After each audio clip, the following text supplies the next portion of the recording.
our guest today. It's our very own Michelle Patrick Kruger. She grew up in the Clear Lake area, and Michelle had NASA scientists, engineers, and astronauts, including Sally Ride, as neighbors. That's pretty nice. These amazing people inspired her to become an engineer at a very young age. On a personal note, I have served with Michelle on the board at Space Center Rotary, and I can tell you that she is an amazing person that has not only a very intelligent, smart person, but she has a big heart, and it's been great serving with her, and I'm excited about her program today. So I will pass it off to you, Michelle. Take it away. Yes. Is it okay? Good. Okay. All right. So, Engineers Without Borders.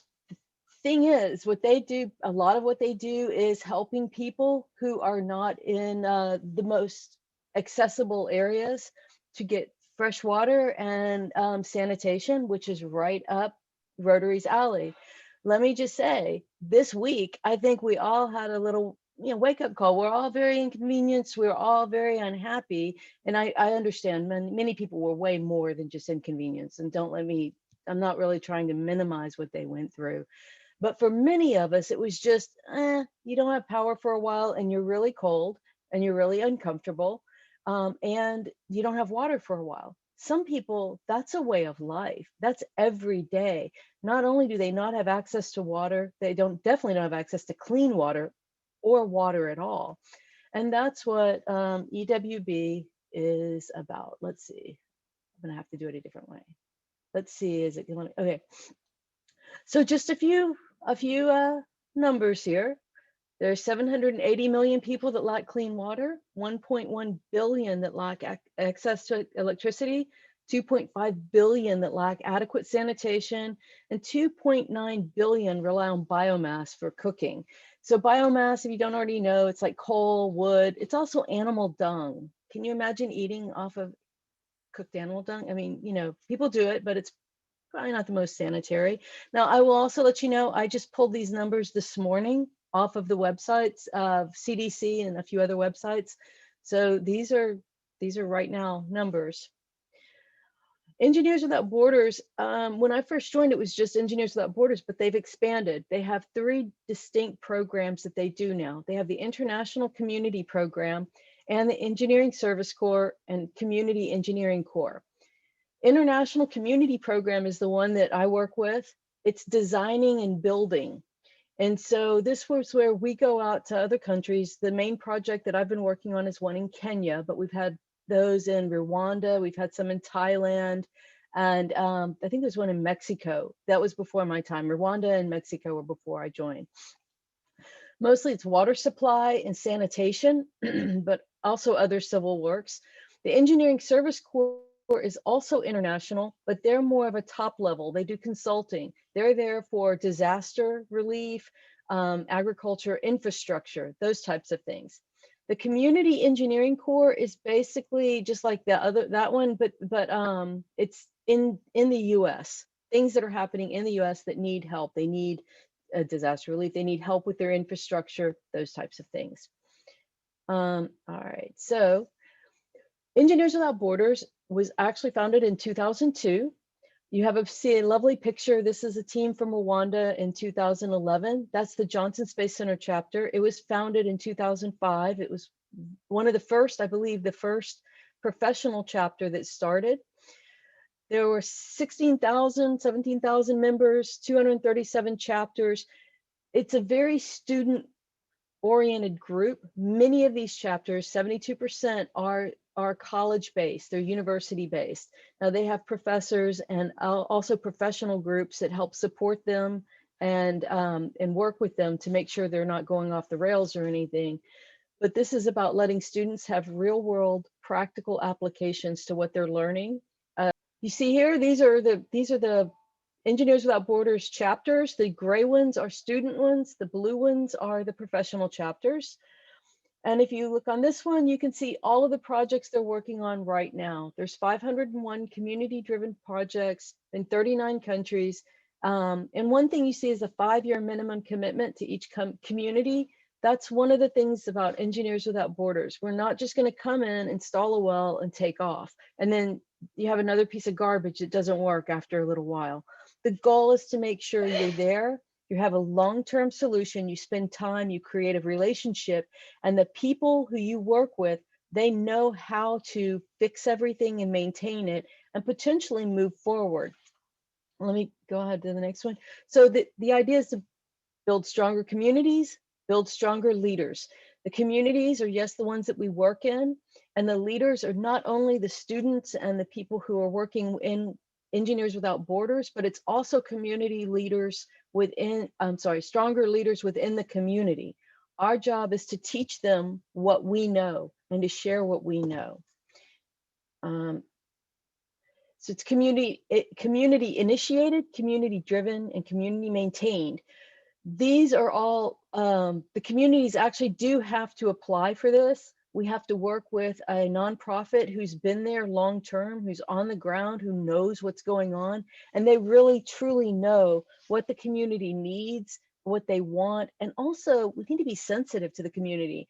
There was actually one instance where some engineers were like, we're going to build a bridge. It just saves you a lot of time if we build a bridge over this stream. But that was actually very bad because that was a religious thing for them, and it was considered extremely disrespectful, and they would have never used the bridge, and they were actually quite horrified. So it's about working with people who are out there who know the culture, where we can respect their culture, we can learn from them, and they can learn from us.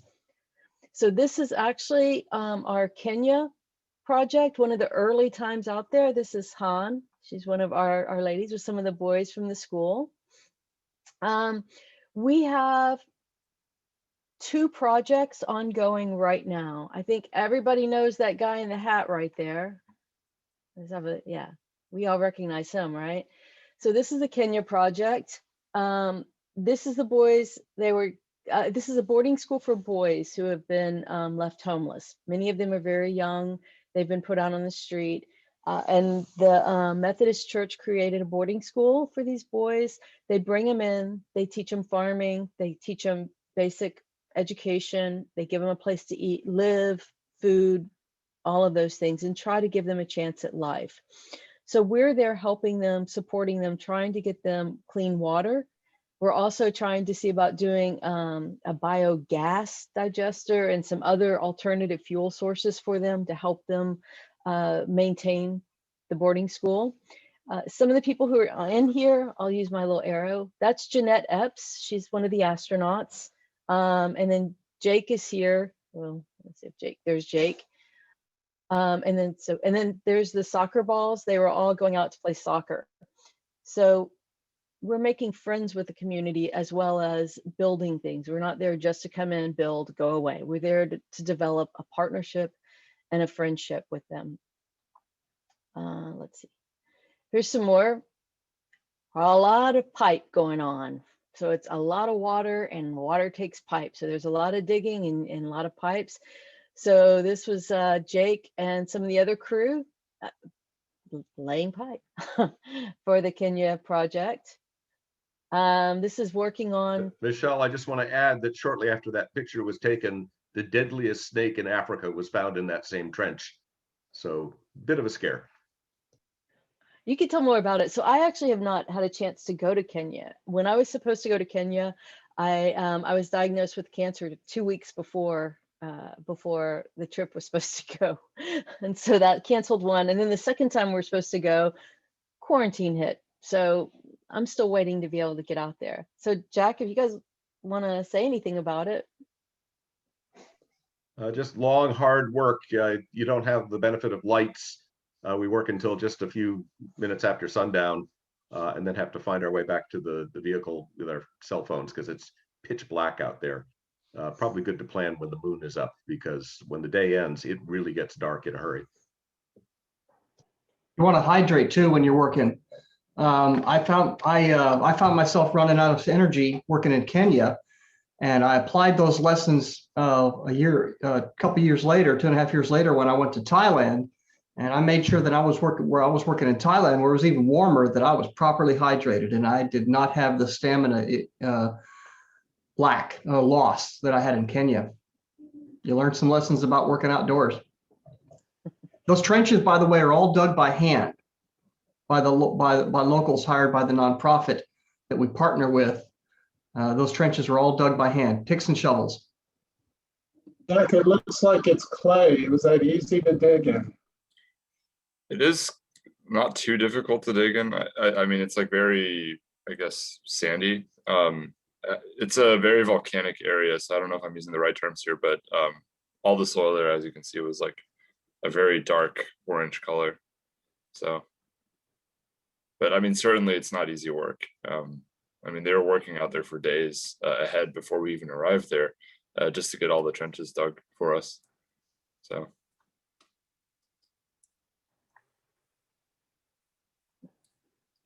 There's a lot of interesting, I'll go into Kenya is our active project right now. It's the most active project and it's the ongoing project.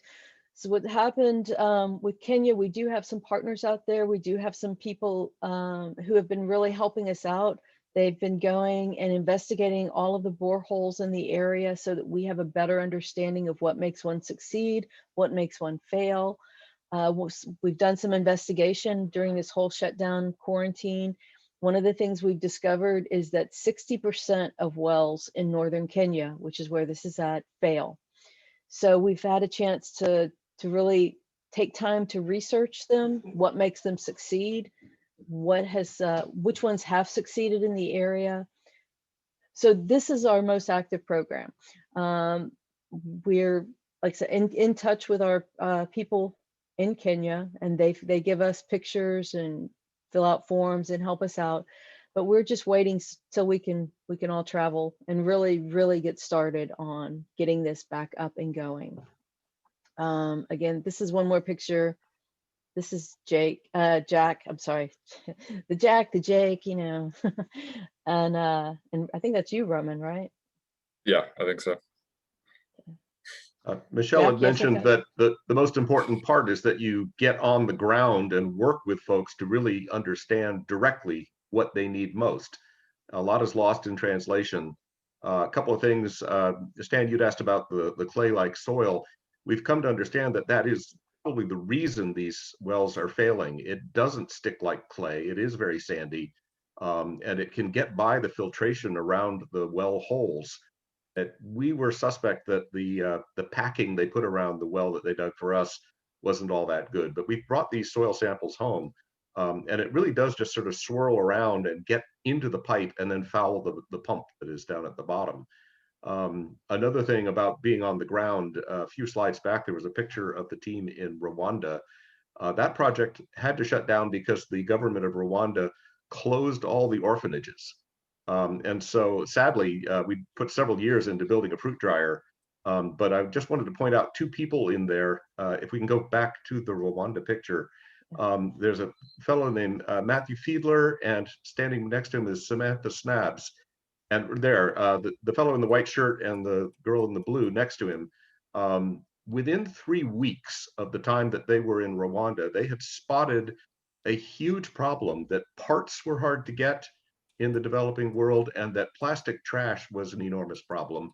So their firsthand experience, they were literally sitting around a candle at night in Rwanda and came up with the idea of a 3D printer, a very large 3D printer that would work off of discarded plastic. They got full funding from Steve Wozniak of Apple, and they have started a nonprofit that is working primarily in Chile, but working around the developing world, basically recycling all the garbage that's been put down and making toilets and canoes. And it's one of the largest 3D printers in the world. Matthew had a machine shop in his garage.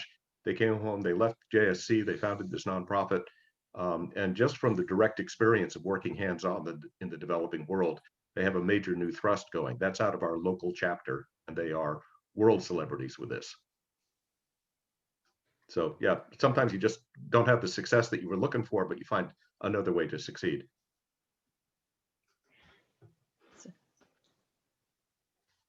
Let's see. So yeah, and that's some of the Engineers Without Borders story. So we also have Thailand. I'm going to go ahead and put that one up there. That's our other main project, and that one is really wrapped up for the most part. we just, with COVID, we can't actually go there and do everything that we need to do the final check off and wrap up. But for them, we've done all of the, we built the water tanks.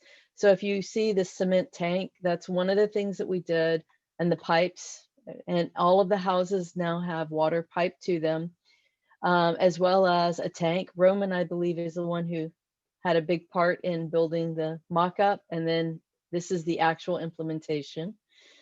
And so we are really on that one. We're just waiting until we can travel and have this one wrapped up. Now, this is, again, many years that we've been working with Thailand, and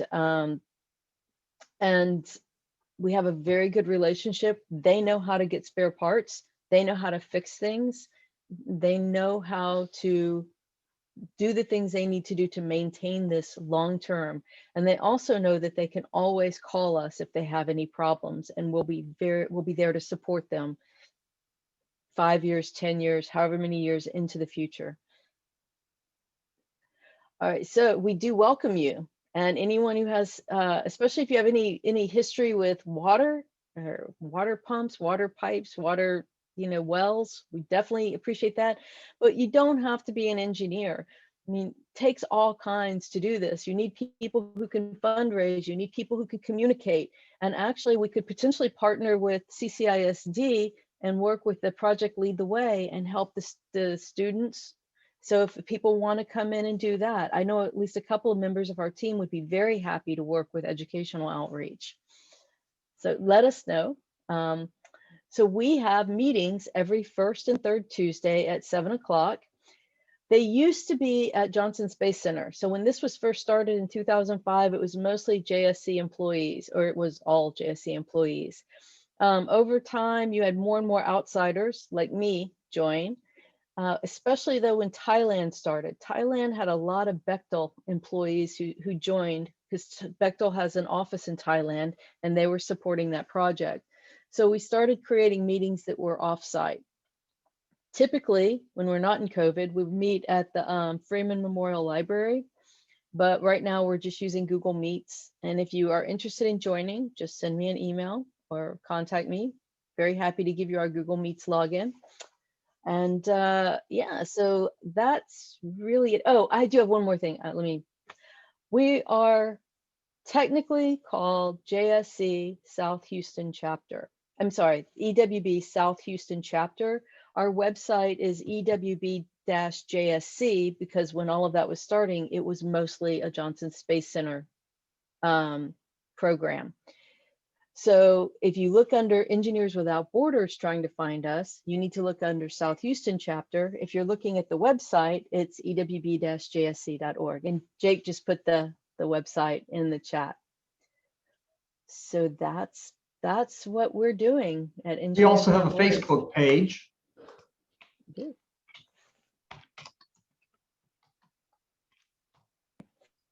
Does anyone have questions? Jake, Roman, and Jack have been to the sites. I have not, so they can answer a lot more detailed questions about what the actual sites entail. Well, I also just wanted to add that when the chapter at Johnson Space Center started, one of the first students in the original chapter had been an intern at JSC and then became our president. And that first project was funded in large part by Space Center Rotary and by a Rotary Foundation grant. And that led to ultimately another nonprofit organization, Mana Energy, being spun off to take the same ideas that were put in at an orphanage in Rwanda. They were able to propagate that to provide fresh water to, I think, 1,000 different villages in Eastern Africa, across Rwanda, Kenya, Tanzania, and others. One of our former astronauts, Ron Guerin, and Nicole Stott, both worked together to create that foundation. But they basically developed techniques that were developed by this local chapter and turned it into a sort of a mass production that was interestingly funded by the first ever sale of carbon credit futures authorized by the United Nations. So there was a lot of synergy and development that came out of some seed money that came out of this very chapter to the local chapter of Engineers Without Borders. There have been two massive successes that have come out of our work overseas. Mana Energy and the water across Eastern Africa, and then the 3D MakerBot, I think it's called the R3, that is now at work in Chile. These two organizations spun out of this chapter, and really our work was seeded by Space Center Rotary. And so you've got a lot to be proud of through the outreach that you've funded through these folks. Jack, this is Jeff. I was just going to ask you that question because I remember 15 years ago or so, we donated money for that project, but I think it was called Bring Your Own Bucket. And Evan came in a presentation to talk about that. Yeah, it's called Bring Your Own Water. And what happens is there's a gravity feed. You take the polluted water, you drop it through sand-filled barrel that looks very much like a sand filter for your pool. It gets rid of all the sediment, and then you have reasonably clear water that is then disinfected by ultraviolet light, which is becoming increasingly used in the Western world as a way of sterilizing things. You can actually buy ultraviolet light for your water tap and for your air filters. We were one of the first to put it in. The parts cost about $1,000 to put together a system where a solar-powered light basically never wears out. The sand filter can be cleaned the way your pool filter is, and so there are no consumables after it's built. About $1,000 puts it together. That's where the carbon credits came in. And having proven this technique in a couple of sites in Rwanda, Mana picked up, got the UN behind it, and then cloned it all over Africa. So this was down and in detailed study of how can we do this in the field, done by the local chapter, funded by this Rotary Club. So really a lot to be proud of. And what you may not know is there is a reciprocal arrangement there where someone from Engineers Without Borders helped me on a water project in Torreón, Bolivia. So it went both ways. Yeah, this is just an amazing organization. It's an honor to be part of it. It's an honor to be part of Rotary. Everybody's got the same intent. These people are sometimes the hands that get the mission done. And they'll be here in the future as we finish with polio. It may be that water and sanitation becomes the next big thing that Rotary needs to do. Those techniques are being developed now, and certainly the experiences of what it takes to get it done on the ground. It's not as simple as a vaccination. It's a 5-year commitment with a small community. It takes a lot of work, and most of the money goes into the travel to get there. Airfare is really expensive, and when you're sending teams of engineers about once a year, that adds up much more than the plumbing itself. So let me also say another thing. Engineers Without Borders, during the pandemic and during the quarantine, they had a hackathon, and they had a lot of different ways people could do with energy and they came up with a lot of really creative things. And a lot of this stuff comes from having been in the community and really have seen firsthand what's going on. I believe it was bananas for nutrition was one of the winners. I don't, do you guys remember, Jake or Jack or Roman? Oh, no, I'm not familiar. Okay. But I also wanted to encourage Jake to tell us a little bit about Lowndes County in Alabama. Michelle touched on it, that there is work being done in the United States now, and it's sometimes horrifying to see how our fellow Americans are living, how much engineering they can really use. So for those that can't travel. That project is one of the Community Engineering Corps projects, is a prospective project. It actually hasn't been taken on, and it's sort of in hiatus right now. The political situation is constantly shifting on the ground there, but Lowndes County, Alabama is one of the poorest counties in the United States. And it's part of what's called the Alabama Black Belt, and the Black Belt there refers to the color of the soil, because it's a very rich soil that made it optimal for growing crops, always made it optimal for growing crops. But there's a lot of open pipes sewage because there's low population density. There's a lack of economic strength to fund proper sanitation and sewage for some of these communities. And so sometimes they just wind up with sewage going onto the ground. So Engineers Without Borders has been part of some of the conversations with a local nonprofit and other government agencies to try to address this. There's also work being done on various college and university projects to propose different kinds of solutions. like constructed wetlands and other solutions to the sewage problem.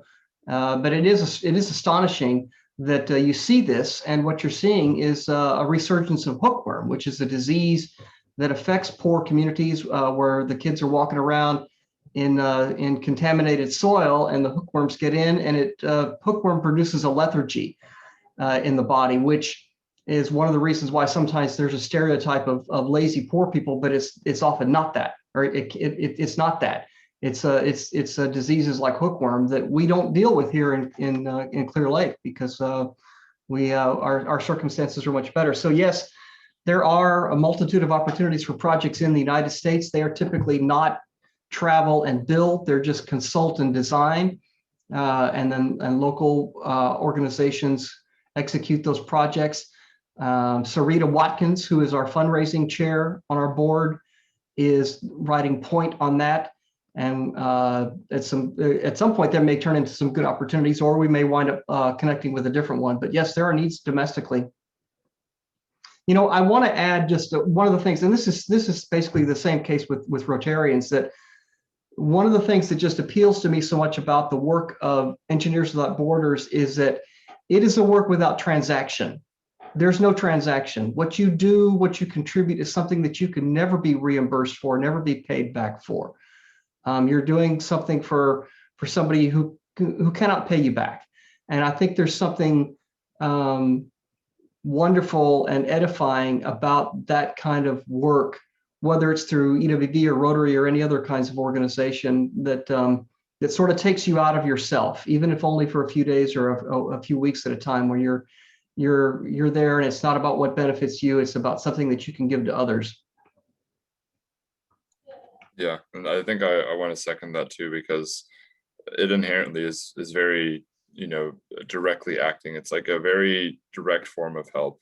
Being able to actually travel there, talk to the people directly, and come up with a solution for the challenges that communities abroad may face.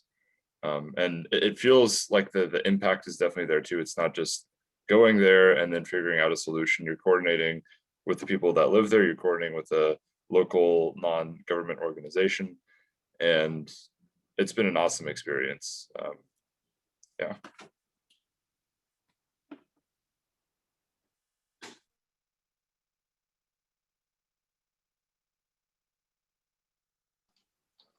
Michelle?